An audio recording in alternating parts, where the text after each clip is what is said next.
What's going on, guys? It's FREEDO here for your Overwatch Community News Roundup today. One of our favorite streamers, IDDQD, sat down with Jeff Goodman to talk about all manner of things with Overwatch, especially hero balance, and some interesting things came out of it. A lot of the heroes they mentioned are really subject to the top-down or bottom-up balancing problem, something that we like to call the multiple meta problem, where a hero exists in a vast array of permutations across the skill spectrums, and that's especially true of characters that the former pro player IDDQD is quite particular to, hit scans especially Soldier, McCree, and Ashe, whose power level rise and fall depending on the skill tier you're playing at. So when you're up so high in the ladder that you're playing up against pros, High Noon is probably best used to reload your Peacekeeper, whereas down at lower ranks, if you flank with High Noon, the responsiveness and the aim may not be strong enough to quickly turn around and sleep him or headshot him before he's able to get off those free kills. They talk about heroes through the whole discussion at different parts, so if you want to hear everything, you can go in the link in the description to go check out the VOD of IDDQD's stream to see everything they talked about. But a few more things about heroes, then we'll talk about the other subjects that they covered. For example, still in this top-down, bottom-up problem are heroes like Bastion and Tracer, and as well, the newly buffed Reaper. Bastion, for example, is really strong at the thing that he does, but as soon as you start like sending D.Va at him with defense matrix that can eat all of his damage, he gets countered really quickly too, and further, they have the problem if they start to buff his ability to set up more quickly or redeploy more quickly, then he starts to invade in spots other heroes are supposed to be good at, like the other hit scans in general. Ultimately, between the back and forths of these things, these heroes aren't going to be changed. Same thing with Tracer, and I was happy to hear ID bring up the fact that, does Tracer really need to have a 300 damage pulse bomb with the state of the game as it is? And the way Jeff Goodman responded was that, well, she's so good at harassing backlines anyway, she doesn't need her ultimate to also be able to almost fully kill a tank. Now,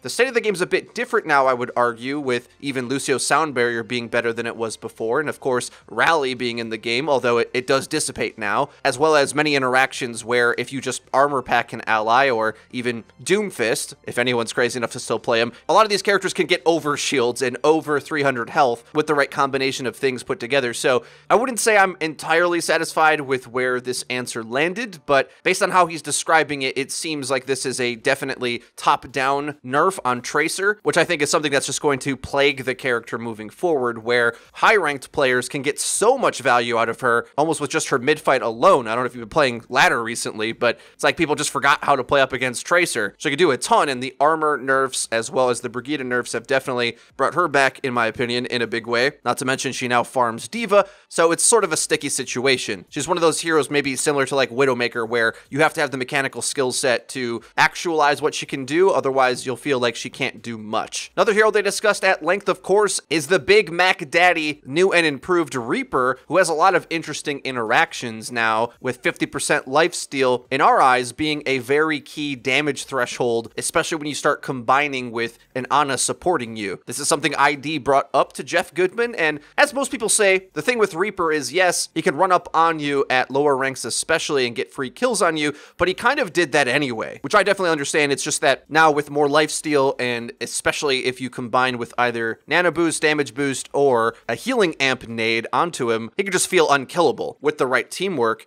And ID even goes through to explain a new GOATS variant, which swaps in the Reaper, similar to how they have done with like Mei in the past, but comboing up with Ana to make use of these combos that I'm talking about. And between their back and forth, ultimately, the devs don't seem too concerned about it because there's such a small section of the game where that matters. So it's not like it's going to be taking the meta by storm. What would do it is an area that they discussed at great length, that adding speed boost really would be the killer thing to make Reaper too strong. They note, like, if Reaper had Moira's Fade ability, he would just be absolutely incredible because, of course, you could just use it aggressively, almost like a Tracer blink, or go even more aggro and quickly get out almost undetected. Wraith form, it's a lot easier to know where he's going. You can see him, obviously, and it's a lot slower, and you can kind of see with all of the changes they've made to reducing the speed boost on Nano Boost, as well as decidingly not giving Reaper a movement ability or changing his teleport, instead just making him more durable when he gets in the fight. So it's that move that essentially means that Reaper will be devastating in places when you can get him in his ideal type of fight, but by nature of the beast, he'll be very boom or bust in that way, just like other characters like they mentioned, Mei, Symmetra, Bastion. A lot of these characters, they need the ideal circumstance to do their thing really well. A couple more to mention. One that I know will trigger some Mercy players not getting the news that they want to hear. Of course, as you know, we've reported on the hashtag rework Mercy movement, who wants to see the character move in a more engaging and possibly even skillful area,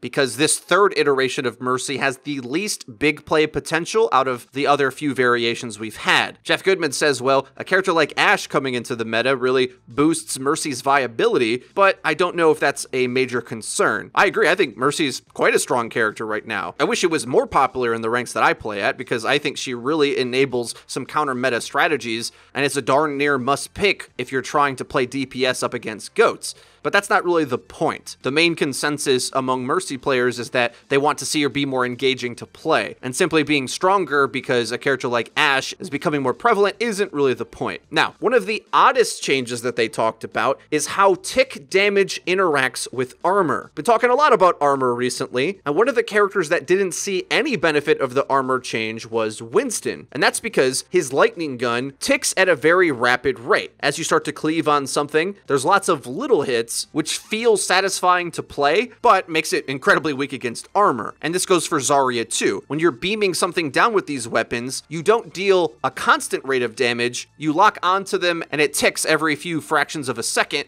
to incur small bits of damage over the course of a second. But Jeff Goodman said they're looking into a buff to Winston to make it so that he actually can do damage to armor. Because if you don't know right now, if you're shooting a character with armor, you're way better off to just melee it. Winston's Tesla cannon does nothing against armor, and especially when the entire team has rally armor, well, there's just no target for you to shoot. Try to hit them with your jump pack and melees because your gun's useless. But the concern that they had is that if they reconfigured it so that you did bigger bursts of damage but at a slower tick rate, it would feel less powerful, even if it was actually better against armor, because the hit detection and responsiveness of it would be much less regular, rather than the quick little ticks you get right now, which feel really good when you're playing Zarya or Winston. So what they're looking to do is try to keep the feel of it while also making those entities a bit better against armor by doing larger chunks of damage. Because of course, if you don't know, the way armor works is that each instance of damage loses 3 off of its total, but it maxes out at half if 3 would have been more than half of its damage. That severely hurts small tick damage, so instead if more of it comes in a bigger spike, the armor effect would be nerfed. We'll see how that pans out. I already think that Winston's going to see a bit of a resurgence this meta with more DPS options coming back into play, so I don't know if I necessarily even think that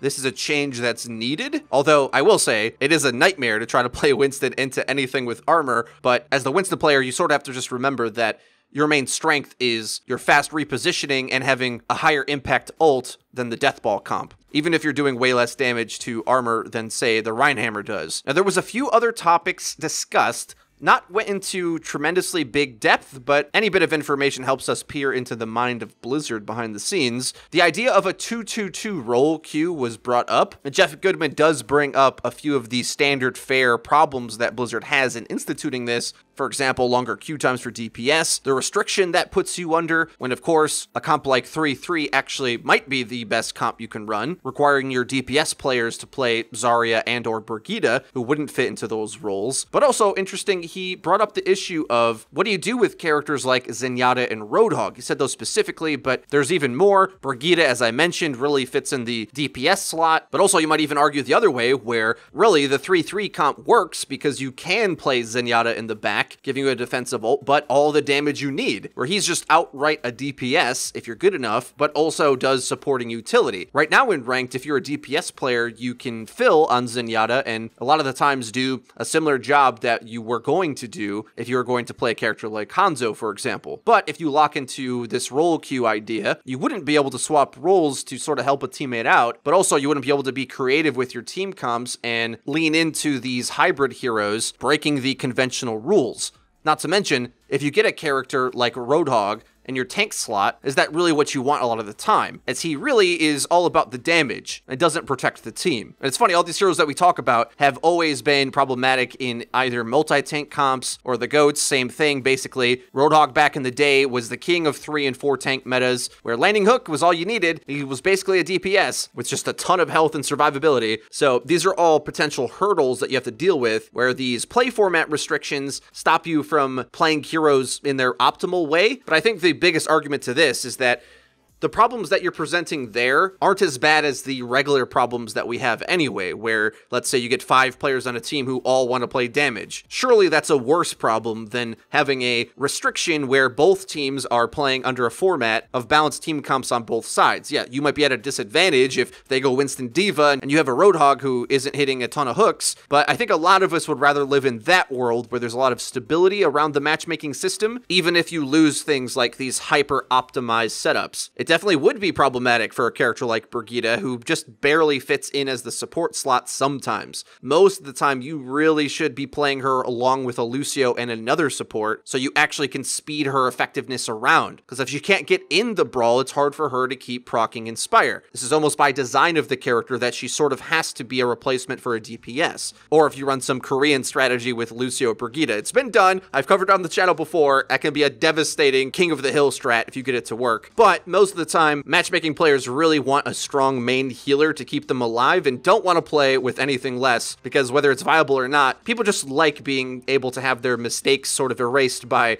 a real strong healer rather than having to play super disciplined and avoid damage so that you get your comp to work. It's also just harder to do in ranked matchmaking, of course. When you're in a pro team, everyone is engaging and disengaging at the right times, so there's a lot less trash damage to be absorbed. Well, guys, that's going to be everything for this cool interview that we saw over on IDDQD's stream. You're going to want to go check out the whole thing if you want to hear the entire conversation, but just as well, seeing ID stream. He's one heck of a player, a lot of fun to watch, really entertaining guy. I suggest you hit him a follow, but that's going to be everything for us today. If you did enjoy the video, please be sure to leave it a like. It really does help us out and lets us know that you're enjoying the content. And if you haven't already, please subscribe and be sure to hit the bell icon so that you get notified when our videos go live. Link to the description is our Twitter, where we tweet out news updates and dank memes. That's been it for me. I've been FREEDO for Your Overwatch. I'll see you guys next time.